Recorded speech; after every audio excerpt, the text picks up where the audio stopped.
La SGBCI a été rebaptisée et devient Société Générale de Côte d'Ivoire. Des détails dans cette édition.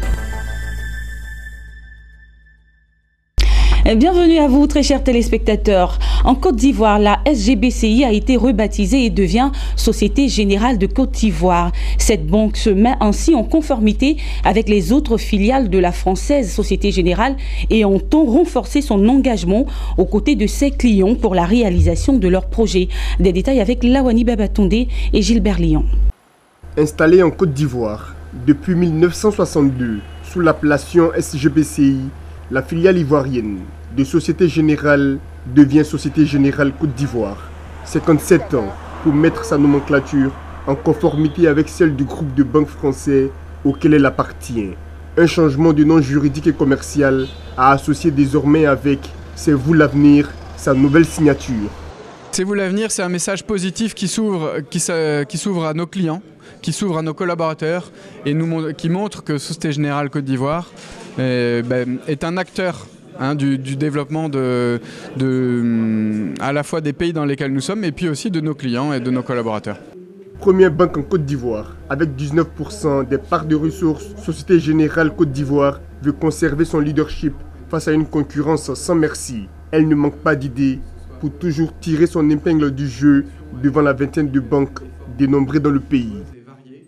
Les initiatives que nous lançons aujourd'hui sur des sujets très variés comme le développement de notre présence physique sur le marché ivoirien avec des implantations nouvelles, notamment en province, que ce soit sur le développement d'outils de communication avec nos clients et de mise à disposition pour nos clients d'outils d'échange avec nous, notamment digitaux, que ce soit sur notre offre produit, que ce soit sur notre promesse employeur aussi, donne à mon sens, nourrissent ces perspectives futures de développement.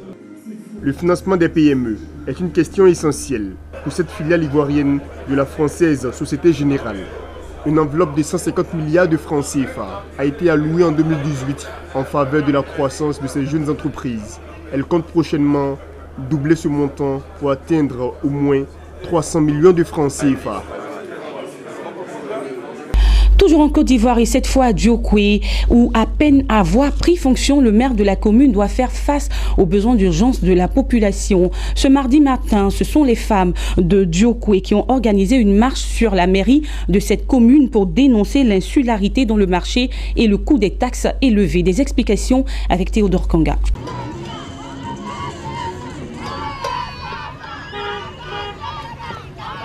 Le maire de la commune de Diokwe, Giboni Honoré, n'aura pas eu le temps d'observation. Installé à peine 20 jours qu'il a pris fonction, que les femmes du marché de Kokoma ainsi que celles du grand marché ont battu le pavé ce mardi 18 janvier 2019. Direction la cour de la mairie pour crier leur ras-le-bol. Les commerçants du marché de Diokwe dénoncent l'augmentation du coût des tickets sur le marché depuis quelques jours. Aujourd'hui, là, avant, on payait les tabacs à 100 francs. Mais maintenant, on nous parle de 500, on nous parle de 200. Oh, les plats sont mélangés. On ne peut même pas passer. Tout est mélangé, tout est nyama. Et puis quand ils vont mettre les billets, on nous dit de payer. Ils vont mettre les billets matin, on donne matin. Mais nous, on vient l'argent. On vient payer l'argent, on oublie de vendre. Et puis on va voilà, pour avoir l'argent. Et puis on va les payer après. Maintenant, ils vont mettre en même temps payer. Ou on va quitter l'argent. Voilà, on veut que voilà, ça fait même chose. Les 100 francs comme c'était. Aujourd'hui au marché on a trop de problèmes. Rien ne marche. Si une table vient nous donner un ticket de 200, 300, ça ne nous arrange pas.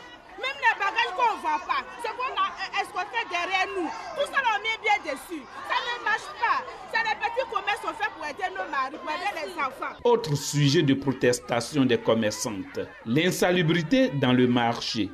Nous on a un petit marché là-bas. Au petit marché, ça ne marche pas.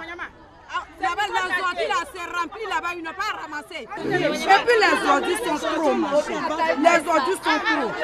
Pour ça, on doit déjà attraper comme dit. C'est trop. Donc, ils n'ont qu'à essayer de voir.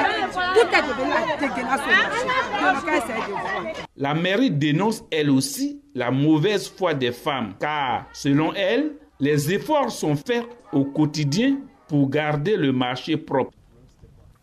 Bien, le nœud du problème, c'est que dans le grand marché, les femmes se plaignaient du fait que pour celles qui avaient des étalages, c'est-à-dire les différentes tables sur lesquelles elles vendaient, Pour des personnes qui sont allées prendre leurs marchandises, elles peuvent étaler sur 4 places, alors qu'elles sont identifiées peut-être en une seule place.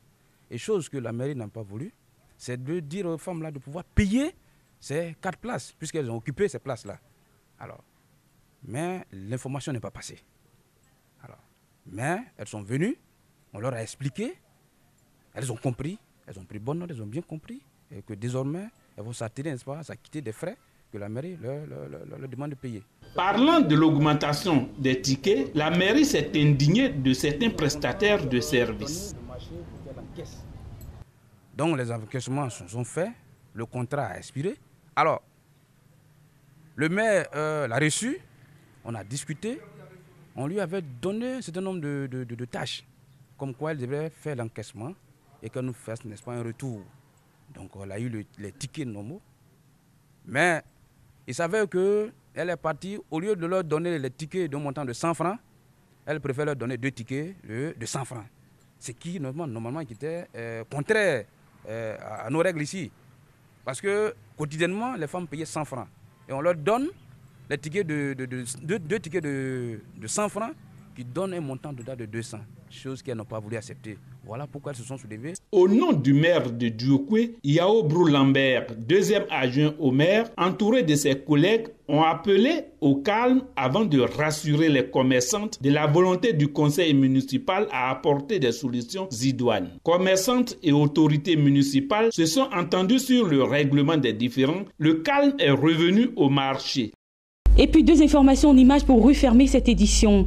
L'exécutif ghanéen vient d'annoncer la création de 2 conseils destinés à canaliser les dérapages budgétaires.